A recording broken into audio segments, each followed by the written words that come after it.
नमस्कार फ्रेंड्स, जदियो वीडियो छाड़बारे लेट होईची so I really so sorry for this. तो एबे टॉपिक ऊपर को आसीबा। तो आज आम डिस्कस करिबा न्यू एजुकेशन पॉलिसी 2020 विषय रे। तो चलंतु स्टार्ट करिबा new education policy 2020। Before the starting to discuss about new education policy we should know about कि यही पॉलिसी कौन। सो देन पूर्वरु आमर जो एजुकेशन पॉलिसी थिला ताकू एपर्यंत इवेन कि समस्ते आउटडेटेड बोली भाबुथिले। तो कहीं भाबुथिले कारण से गवर्नमेंट थियोरी बेस उपरे इंपोर्टेंस देउथिले, प्रैक्टिकल नॉलेज बेसिकली नथिला। सबुआडे ही मार्क उपरे ही सब चलथिला। Like all the board of India mark उपरे बेस ही करके एजुकेशन सिस्टम चलाउथिला। जे टॉप मार्क रखुथिला तो से ही सबू सिग्निफिकेंस पाउथिला। एबे सोसाइटी को ताकू ही प्रायोरिटी देउथिला एवं सिग्निफिकेंस ताकू ही मिलुथिला से जे अधिका मार्क ही रखुथिला। बट एबे टाइम इज चेंज्ड। कौन है ना आसी जाइए न्यू एजुकेशन पॉलिसी 2020। एथिरे generally all the Indians has commented positive view. किसी किसी नेगेटिव मध्य आसी comment, but 90% of peoples positive view देइचंती। तो चलतु डिस्कस करिया। ओके, प्रथमे स्टार्ट करिया प्राइमरी सेक्टर रु। तो प्राइमरी सेक्टर रे कौन चेंजेस आसी? आगु आमर सिस्टम थिला कौन ना 5+3+10+2, बट एटा एबे 5+3+3+4 हे जाइची। तो एबे क्वेश्चन आस तो 5+3 एगुरा कौन कहउछन बुझी होनी। फास्ट पूर्वटा मु जोटा कहली 5+3+10+2 को एनालाइसिस करिबा। जनरली आगु कौन होतिला फर्स्ट क्लास रु 5th क्लास पर्यंत 5 वर्ष, देन षष्ठ बा 6th क्लास रु अष्टम जाके 3 वर्ष रोला। देन 2 वर्ष नवम दशम अलग separated 2 years, then +2 first year second year 2 years रोला। जोटा कि बोर्ड स्टेट बोर्ड भी स्टेट बोर्ड किंबा सीएचएसई बा सीबीएसई चलूला।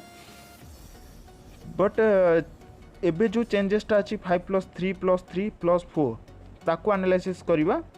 तो पिला को 3 वर्ष रु एडमिशन करा जिवो, जो थिरे पाठ कम रहिबो एवं एक्स्ट्रा करिकुलम एक्टिविटीज रहिबो। एटा भल कथा जे पिला पंचम बा 5th क्लास पर्यंत निज रीजनल लैंग्वेज रे पढ़ी परिबो। माने आगु कौन होतिला से अलग इंग्लिश दीटा कंपलसरी रखिया पड़तिला, बट एबे निज लैंग्वेज से पढ़ी परिबो। देन 6th क्लास आसीगला जतेले 6th क्लास रु वोकेशनल सब्जेक्ट पढ़ा जिवो। वोकेशनल पुनी कौन ना वोकेशनल सब्जेक्ट रे जो इंटर्नशिप लाइक प्रैक्टिकल नॉलेज मिलिबो। सेतिरे कौन पिला माने जाई कि जेमिति जो पिला गोटे स्टूडेंट जदि निज ग्रेजुएट बा डिग्री पर गोटे जॉब पाई इंटर्नशिप बा कोई कंपनी काम कला कि सेठी ताकू 2 वर्ष एक्सपीरियंस होवा पाई से सेठी काम करे, सेटा इंटर्नशिप कहती। तो यहाँ गोटे भल से पिला माने आगुरी जानीपर से भविष्य में कौन चिंता करें गोटे आइडिया आसीज। तो पुणी एबे नेक्स्ट को जीवा। तो 10th एवं +2 को कंबाइन करा करचंती। जो पूर्व 10th पर जो stream like arts commerce science थिला ताकू ब्रेक करा जाइछि एवं एथर पिला निज इच्छा अनुसार सब्जेक्ट चूज कर परबो। फॉर द एग्जांपल गोटे पिला जदि चाहूची साइंस रु फिजिक्स पढ़िबो कि केमिस्ट्री, तो एवं आर्ट्स रु भी किसी सब्जेक्ट पढ़िया चाहूँ जमी पॉलिटिक्स होगला कि इकोनॉमिक्स होगला कि कॉमर्स रु पुणी से चाहूँ अकाउंट्स पढ़िया को, तो एमती मिक्सिंग कर भी से चाहिए पढ़ी पार। तो पुणी जो ना कंबाइन कर आउ किछिटा भी आउरी भी चेंजेस आसी। 9th रु 12th पर्यंत जो कंबाइन कर परीक्षा सिस्टम कौन अलग है जे सेमिस्टर वाइज परीक्षा देवी। सेमिस्टर कहते माने वर्ष को 2 थर नेखा 6 मास को थरे नेखा हम जमी +3 रे पिला मानकर हुए। तो एबे आमे डिग्री ऊपर आसीबा। डिग्री को 4 ईयर करा जाइछि। एथर गोटे न्यू सिस्टम आछि जे को आमे मल्टीपल एंट्री एंड एग्जिट्स बोली कहूछु। एटा पुणी कौन ना पुणी जानिबा। देन एथिरे गोटे पिला जदि चाहिबो अधारु कॉलेज ड्रॉप आउट करिकी पुणी पढ़ी परिबो। पूर्वरु कौन होउतला ना गोटे स्टूडेंट 2 इयर्स पढ़ी जदि कॉलेज ड्रॉप आउट करूला से पुणी आउ थे पढ़ा चाहिए पुणी फास्ट रु पढ़ुला +3 फर्स्ट ईयर बा डिग्री फर्स्ट ईयर।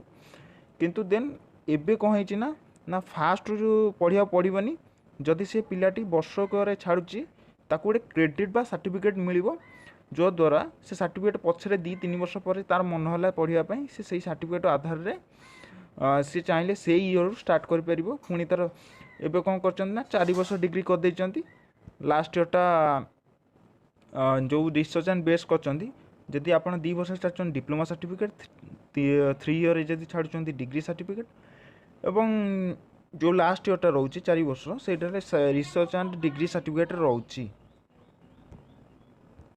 एवं आउरी केते प्रकार चेंजेस अच्छी जमी एमफिल को बाद दि जाइए एमफिल पुणी कौन ना पीएचडी पूर्व से कोर्सटा कराए एमफिल को बाद दे देइचंदी आउरी केते चेंजेस आसी मात्र ये वीडियोटी छोट हो जाउची किंतु ये वीडियो रे मु शॉर्ट रे आपन को न्यू एजुकेशन पॉलिसी रो केमिति कोन आइडियाटा बतई देछि एटा 2022 किंबा 23 बेलू अप्लाई होबार चांस अच्छी जोटा किसी स्टार्ट होगा गोटे रेगुलर सिस्टम टाइप चलो तो यहाँ केते अचीवमेंट करुच्ची आउटकम केते कौन बाहर जना पड़ो नेक्स्ट वीडियो रे। नमस्कार रोची।